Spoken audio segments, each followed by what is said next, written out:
સૌ બધાને મારા નવા વ્લોગમાં સ્વાગત કરા ને રામ રામ બધાને ફરેતા.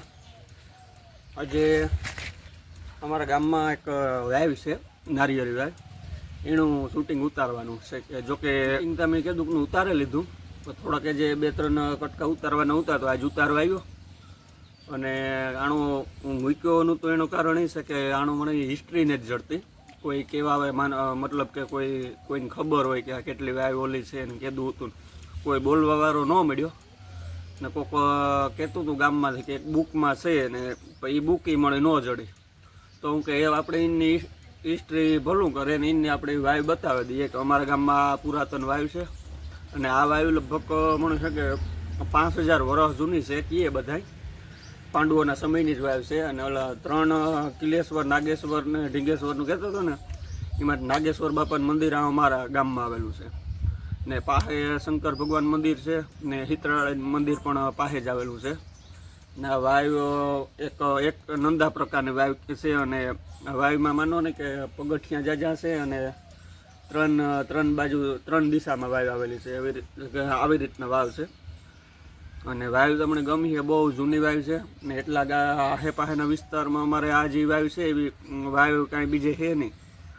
તો જો વિડીયો ગમે તો હજી શેર અને સબસ્ક્રાઈબ કરાવજો બીજાની પણ, ને આગળ પણ મોકલજો કે થોડુંક સબસ્ક્રાઈબનું ઓલું આપણે ઘટ્યું. 2-3 વિડીયામાં જોઈએ એવો રિસ્પોન્સ ન આવ્યો. તો આ વિડીયો તમને ગમે તો બીજા મિત્રોને મોકલજો. અને કોમેન્ટમાં મહાદેવનું નામ અથવા તો હનુમાન બાપાનું નામ લખજો કે હનુમાન બાપાનું મહાદેવનું મંદિર આવેલું છે. અને કોમેન્ટ ઉમેરજો અને લાઈક કરજો. અને આગળ પ્લીઝ કોકને મોકલજો અને 2-5 જણાઓને શેર કરે ને સબસ્ક્રાઈબ કરાવજો. કે હું આ ઉતારવામાં મને બહુ મિનિટ લાગે.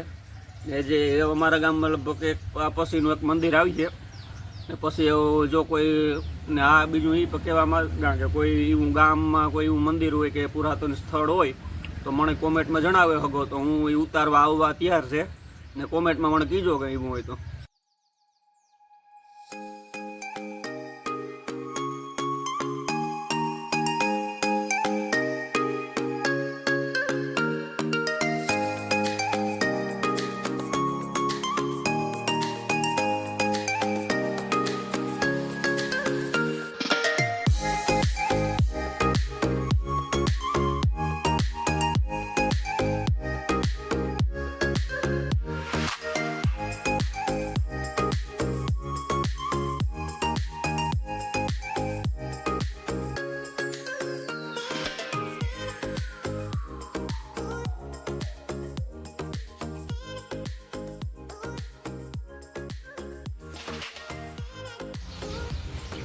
હા, અમારા હનુમાન બાપાનું મંદિર છે.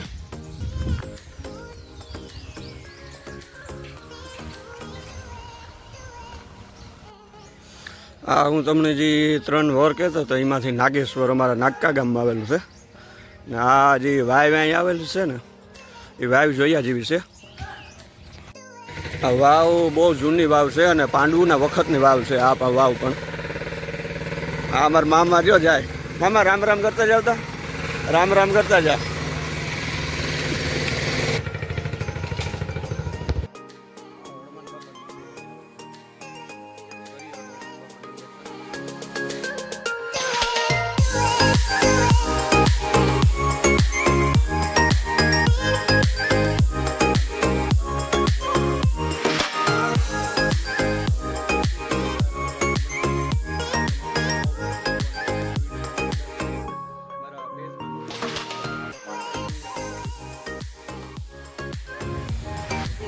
જાય ત્યાં શંકર બાપાનું મંદિર આવેલું.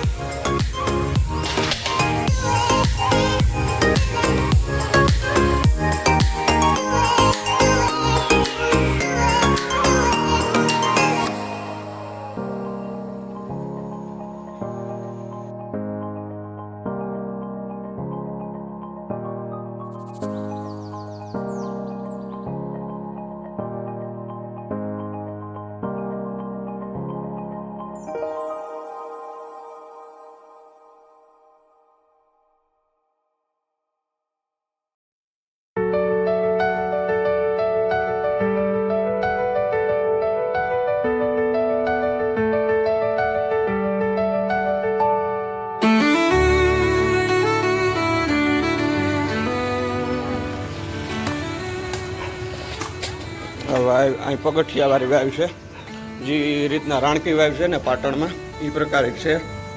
આ નંદા પ્રકારની એક મુખવાળી વાવ છે.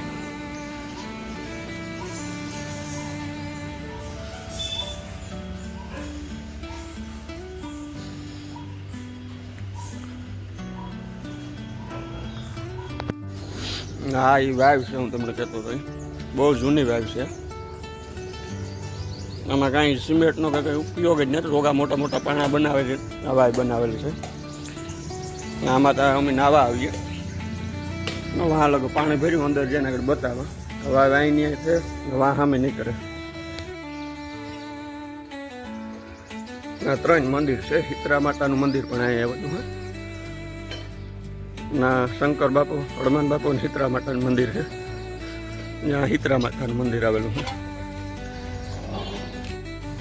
જો વાંચથી સીધી અહીંની છે, ના અહીંની અહીં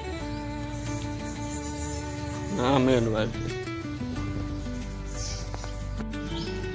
આમાંથી પાણી ભર્યું આગળ ઉતરે બેઠો પણ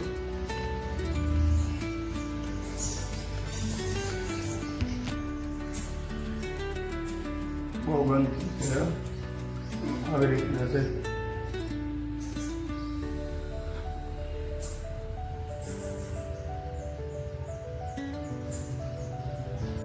એમાં જો એક પણ ઓલાનું કલર ને નાણે છે ને, ખરેખર એવું રિનોવેશનની જરૂર છે આખી વાવની. જો સરકાર થોડુંક આમાં વાવમાં ધ્યાન દે ને મારો વિડીયો ના લગડ પૂગે તો આપણો વારસો છે ને, વારસાને રાખવાની જરૂર છે. ટૂંકમાં 5000 વર્ષ જૂની વાવ છે ને મારો વિડીયો ના લગડ ભગવાન ગણ પૂગે જાય કે જે અધિકારી આ વાવનું થોડુંક સમારકામ કરાવે તો એ જે ટકે જાય ને. કે એવા આ વાવ છે ને ખોખરી બહુ થઈ ગઈ, આમાં પોળા પડે ટૂંકમાં પાણાના. તો એટલો શેર કરજો કે આપણો વારસો થોડોક વારસાનું જતન થઈ જાય.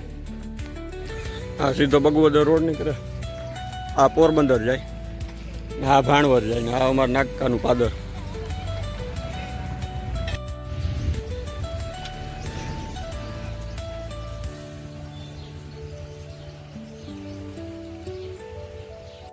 આ વાવ છે ને અહીં એંગલમાં ફેલાઈ છે, વાંથી ચાલુ કરે ને આ નાયણો ઘુમટ છે ને મેન વાવ વાંસ છે.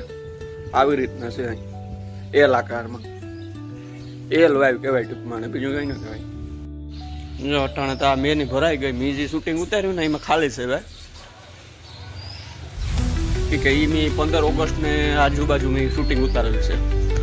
આ વાવ આખી ભરાઈ ગઈ, જો ત્યાં લગા આખી પગથિયા છે.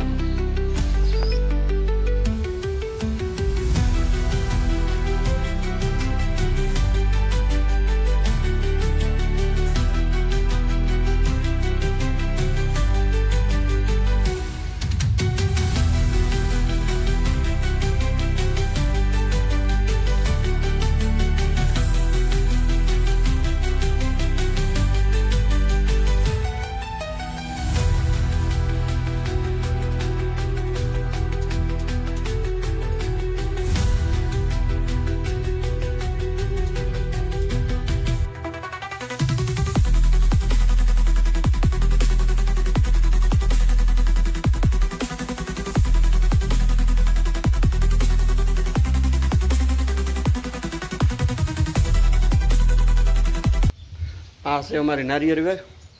અને જો વિડીયો ગમ્યો હોય તો શેર અને સબસ્ક્રાઈબ કરજો અને કોમેન્ટમાં જણાવજો કે અમારી વાવ કેવી છે અમારા ગામની. ને આ વાવની કદાચ એવું ખરેખર રિપેરિંગની કામની જરૂર છે. તો જે કાગળ શેર કરજો અને સબસ્ક્રાઈબ કરજો અને ગમ્યું હોય તો કોમેન્ટમાં જણાવજો અમારી વાવ કેવી લાગી તમને. ને મળીએ પાછા નવા વ્લોગમાં આવતા. હાલો બાય બાય અને રામ રામ.